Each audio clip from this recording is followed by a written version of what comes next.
Hi, I'm Calla. I'm here with Adam.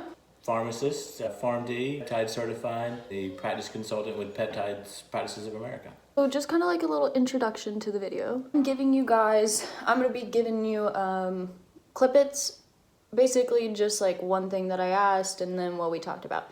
And then, cause like this video is over an hour long, so I'm editing, but I edit weird. I don't always explain things right, so here I am explaining it correctly now. So basically this whole conversation is about me. The first thing that we were talking about was I was told that I was gonna be able to eat dairy again. Totally, like this is gonna fix me. I'm gonna be able to eat dairy and you know, all happy and good there, and then I guess you just stop taking the peptide. I don't know.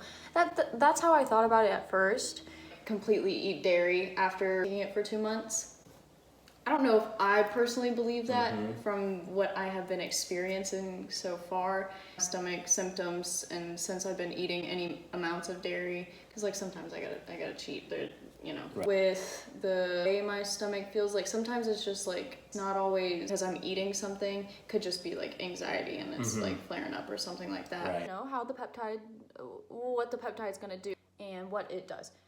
BPC can do or help with from gastromucosal lining, healing benefit, whether it's Crohn's or ulcers. I think it is a wonderful adjunct to helping heal some issues. Fixing over a long, I think you might could fix over a long term. I think fixing is maybe a little bit of a strong Because it's not term. guaranteed. It's not guaranteed. It's also,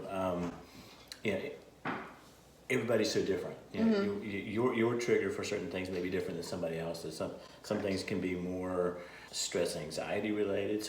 Other people's can be more physically related, whether it's maybe physical ulcerations of the stomach or a colitis type inflammatory upper or lower bowel kind of stuff. But I think there's all kinds of different mechanisms at play that BPC is a great signaler for a lot of those to kind of help treat and address some of those symptoms. So I mean, it certainly could be a nice combination of the BPC helping with some of those underlying, say, inflammatory issues, and whether it's a little bit of kind of sealing some of the leaky gut or preventing some of those pro-inflammatory things to leak out and cause some systemic inflammatory just from our Western diet.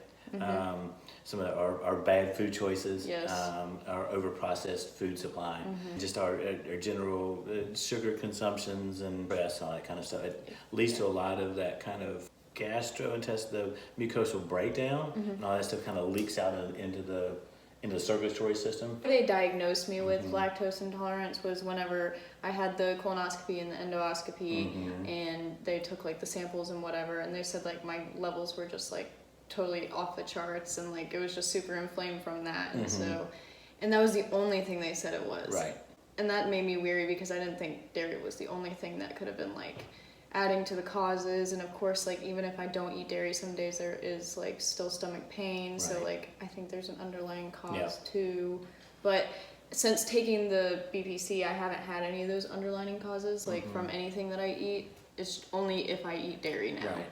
I think what makes BPC a great addition into some therapy approaches is that it really can start to heal some of those leaky junctions and prevent some of that stuff from leaking out, where I think you might be experiencing some of that, where maybe some of that inflammatory underlying issues you're not seeing nearly as much anymore, and maybe some of the true lactose intolerant or lactose inflammatory issues are just what's left. Or what you really may be kind of eliminating some of those other inflammatory signals going out. Nice. That's good. That sounds good.